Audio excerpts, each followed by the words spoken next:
Welcome to Christian Hedonism. This is the podcast where we will be talking about any and everything that relates to you ultimately finding joy and delight in God and in God alone. We hope and pray that this resource would be a useful resource and a blessing to you.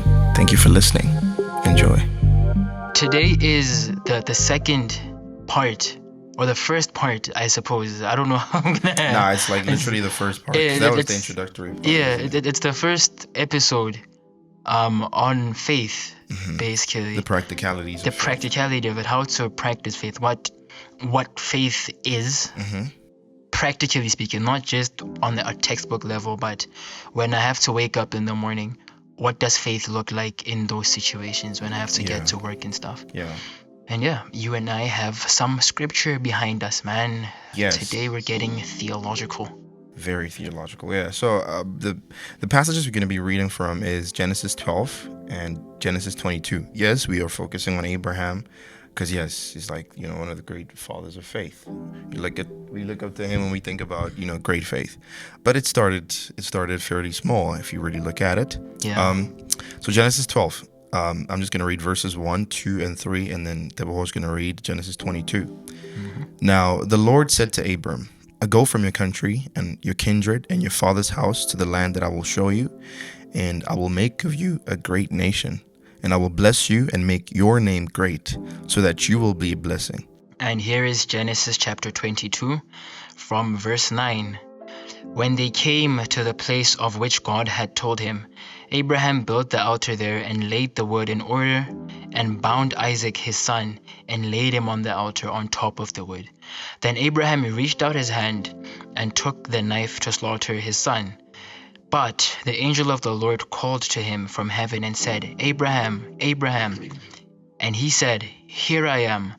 He said, "Do not lay your hand on the boy or do anything to him, for now I know that you fear God, seeing that you have not withheld your son, your only son, from me." Yeah, and these two instances here, there are a few things that we can learn about faith.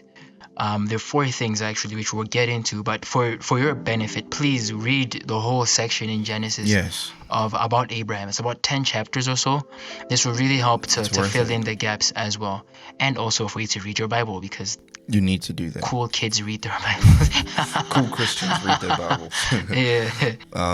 But just to outline those four things, we're going to be looking at the fact that faith is not just intellectual. It's not just a decision that you make. And then faith is not just emotional. It doesn't depend on the emotions. And then faith is costly, very costly. And lastly, faith is looking back and trusting that what happened before will happen after. And now just to discuss those like one by one. Faith is not just intellectual. Looking at Genesis 12, God is coming to this guy and he's saying, "Hey, leave your house, leave everything that you know, and come to a place that I'll show you. You don't know where it is, but I'll show you." This guy's like, "Okay, let's sit down and try to put ourselves in Abram's shoes." Yeah. And think about it. This guy, it said that the place he lived in Ur, was a pagan place. They were like a pluralistic culture where they mixed a lot of gods, right? Yeah. And he didn't know God before, until God revealed himself to him. And it said that the place was so advanced that they had double-story houses and even toilets that flushed. I find that to be crazy, but yeah, it was that advanced. And he was rich. He had a wife. He was pretty much living a comfortable life, and he was old. Yeah. But God comes to him and say, "Hey, leave everything you know," because this is very significant. He's pretty much saying, leave your identity. Yeah. Just let go of everything you knew before and let me give you a new identity. Because he's leaving his culture, he's leaving his family, his people, and it wasn't an instant thing, because we see that afterwards he stayed with his father and he stayed until his father died, and then that's when he left. But still, the significance is that. So intellectually, it didn't make sense. If he sat there calculating and saying, where should I go today? Yeah, like he said he'll show me. But I mean, I want to know: am I gonna have a double story? Are the toilets gonna flush? Yeah. You know, like, will I still be healthy? Like, intellectually, if you were to sit down and calculate some things, they seem like, oh, okay. I probably shouldn't do these things. I mean, I've worshipped my gods for my whole life, and I'm here, I'm rich, I'm living in a double-story house, or wherever he was living. Yeah. And then now this God comes to me and tells me that I should do this. Should I do it? Yeah, no. I'm gonna go to a place I don't know because I have to trust a being that has spoken to me. Yeah, basically. And so. I could picture him there just trying to do the mental gymnastics. Yeah. It's like, who is this God? Where is he going to show me to go? What's gonna happen here? Because it doesn't even say that God told him specifically. Yeah. Like he did, to Moses, saying, "I'm the God of." He didn't introduce himself. Yeah, he just said, "Hey, man, just get up, go." Right. But he did, and that's faith. That's an act of faith. That's an act of faith when things don't make sense, when God's commands seem like they're going against everything that you are, or everything that you think you are anyway. It's a leap of faith. It's where we're supposed to go. And we're not saying that you shouldn't be a considerate person, that you shouldn't think about your life or where you think God is taking you. Of course, like you have to make sense of whatever God is telling you to do. Even with the chair, you have to sit down, or you have to look at the chair and say, "Oh, this is a chair. It's in good condition." Yeah, it's in good condition, and I have to sit down anyway. So we're not saying that we should become a mindless person, so to speak, and just do whatever you think God is telling you to do. But you do need to realize that our faith isn't based off of what we think is correct. I think it's in Isaiah where God says that his thoughts are higher than our thoughts, and his ways are higher than our ways. So why are we trying to put our faith in God according to our knowledge, according to our ways or our intellect, instead of that which belongs to God? Yeah. And secondly, number 2 on the list is that faith isn't an emotional thing. Not just. Not just. Let's just make it clear. It's not just an emotional thing. Yeah. It's not just like, okay, I feel propelled to do something, so I'm going to do that. And when I don't feel that, I'm not going to do it. I'm not going to do it. Because you could imagine going to Genesis 22 now, when Abraham had to sacrifice his son, while he was putting the wood on the altar after he made the altar, and when he was tying his son down, what was going through his heart? It's like, God told me that I need to kill my child as a sacrifice. I need to offer my son, my only son, the son which he promised me. Yeah. Right? God took me from my father's house. I had to lie to 2 kings. He showed me a dream. I had a baby apart from Sarah. He sent him away. I had to. Who's Lot? Is he his nephew, right? Yeah, his nephew. Yeah, his nephew Lot. I had to watch Sodom and Gomorrah get all this trouble. All of these things have happened for me to just give up on my son. And well, Abraham, yes. He did. He did. Because faith isn't based off of, like what you said, what I feel like I should do or what I feel like I shouldn't do. Yeah. It's based off of God and what he has said and what he has promised. And again, we're not saying that your heart doesn't matter in this. Yeah. Even Jesus cried, and he's he has the most faith in the world when he was on this earth. Apart from, who's that guy? Let's not go there. let's not go there. Where you wanted to take it. Yeah. No, there was the guy that Jesus spoke about, and he said, in Israel, I've never seen faith like this, man. Oh yeah, I forgot his name. I forgot his name, but that guy, I was trying to talk about him. It was probably the centurion or something. Was it him? Yeah, he said, "Lord, you don't have to come to my house, but just say the word and he'll be healed." And Christ was like, "Wow, I've never seen. There's no one with faith like this." Imagine if the centurion guy, as a matter of fact, actually felt that, okay, well, my child is sick and she's dying, and it feels like she's going to leave. Let me go find this healer dude, and it doesn't even have to go to my house. All he has to do is just speak, and she'll be well. Yeah, that would go against whatever he was feeling. Because you gotta be there just to ensure that she gets healed. At least touch her for me to be sure. Because intellectually, like we were saying, it was not just intellectual. Yeah, it makes intellectual sense for you to do. Yeah, it makes intellectual sense. But the point that I'm trying to make is that our feelings, they shouldn't be the main contributor to how we relate to God. I shouldn't be considering them as a measure of my faith, but at the same time, I shouldn't just negate them. Because, again, feeling joy from God and feeling love from God, those are things that I want. Those are things that are fulfilling, and I can only have those if I have faith in Him. Yeah. So it's and they fluctuate, right? Like today I'm happy, tomorrow I'm sad. So if my faith depends on feelings, then maybe on some days I'm not a Christian, on some days I am. I am a Christian. My faith is shaky, and if it's shaky, it's going to fall eventually. And Christ said, build your house on the rock. Yeah. Spot on. Yeah. You're spot on. So yeah, like notice we keep saying not just. Faith is not just intellectual. It's not just emotional. It's not just the decision that you make intellectually and say, oh, this makes perfect sense, I get it, the doctrine of the Trinity. Oh, I don't understand that, so I'll just say, like, no, it's also like, we'll discuss it further. Let me not give off the nuggets right now. And then now the third thing, it's costly. It's very costly.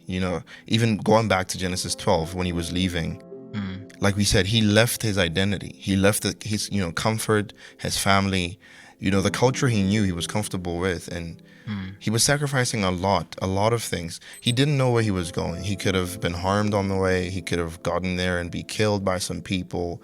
Like, he was just putting a lot on the line. And even going back to your the passage that you read, Genesis 22, he could have lost a son, bro. Yep. That's what God told him to do. He said, yeah, you're going to end this boy's life for me.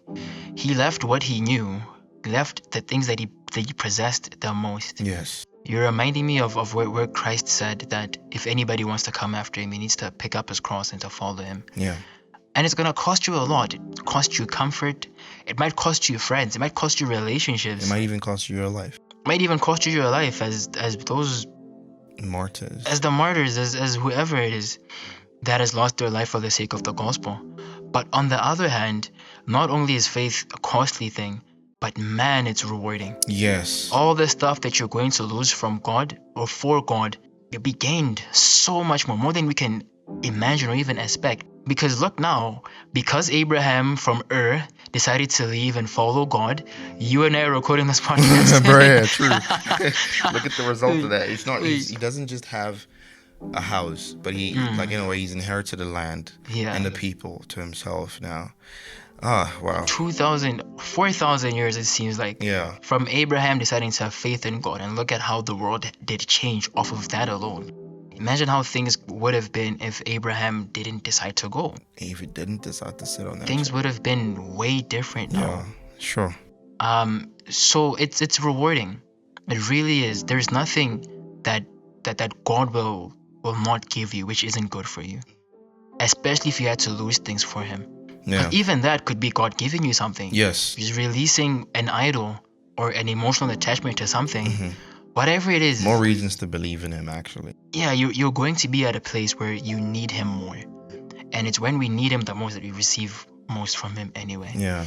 And now looking at the last point that we're discussing, that, faith looks at what God has done before and hopes that he will do that which he's done before again in the future.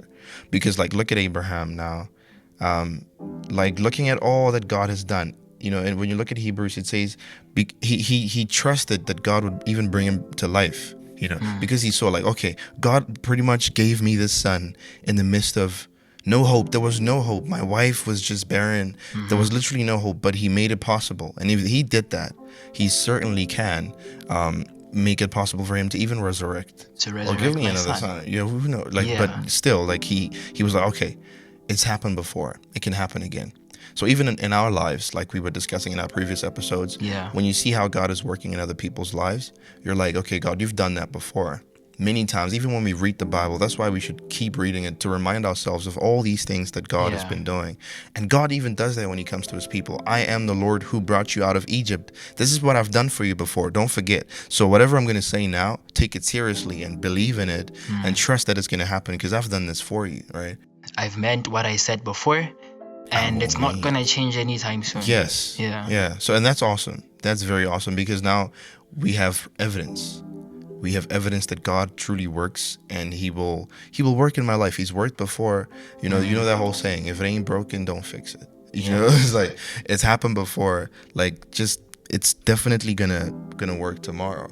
And Correct. because God is consistent and he's omniscient and he is sovereign over everything, definitely there won't be a single time where God forgets to keep promises he's made. Yep. Or where he fails to keep the promises that he's made. Because he's omnipotent. He's sovereign, like I've said. He's in control of everything. And if you can trust, like, the fact that it's happened before, then you can definitely trust that it will happen again tomorrow. Correct. If God answered my prayer before, he's definitely gonna answer it again. Yeah. If I was heartbroken and God fixed my wounds, he can do it again. If God helped my brother to get a job, he'll help somebody else get a job. If whatever it is. And perhaps this could be a practice for you as well. Yeah. If your faith is shaky, if you feel like you want to give up and just leave things, consider how it happened before, perhaps, that you felt that way. Yeah. And God redeemed you from that. Yeah. Or other people who've had a harder life than us here in South Africa, you know, and how God carried them. And if God could carry them through persecution, if God could carry them through having nothing, how much more is God gonna carry us if we have an easier life than them? Yeah. Wow. We're privileged, actually. You're privileged. Like it's crazy how everything that belongs to the world, everything that's in the world, I mean, belongs to God. Yeah. And it's like God is using that to give us things. Mm-hmm. God is using the whole resources of the whole world and the whole universe and whatever else that he has that we don't know of, to ensure that we have yeah. that he provides for us. And there's tremendous hope in that. Mm-hmm. That God hasn't failed me before, and he's not going to fail me tomorrow. Yeah.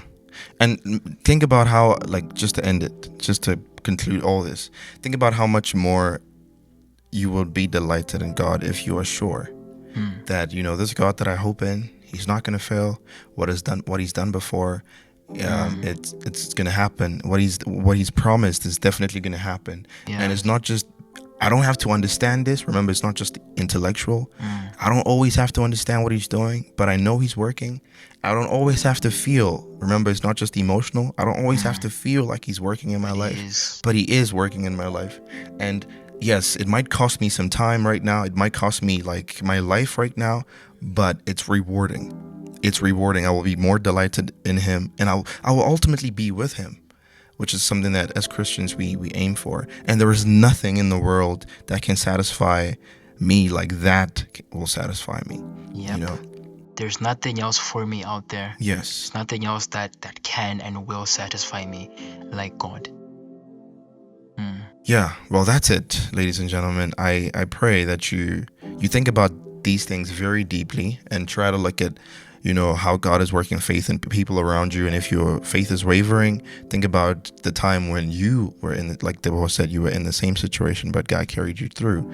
And maybe try to have conversations with people around you and look at how God has been answering their prayers, look at testimonies.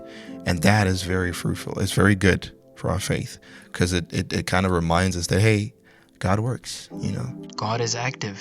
Even now, God is working. Yep. He's forgiving somebody for their sins. Yep. He's blessing somebody with a new job. Yeah. He's listening to one of his children cry. Yeah. He's busy now. Mm-hmm. And even in the time that you're listening to this, unless he's returned, he will still be working. Yep. Even then. Yes. So there's comfort and there's courage. Yeah. Until next time. Be blessed.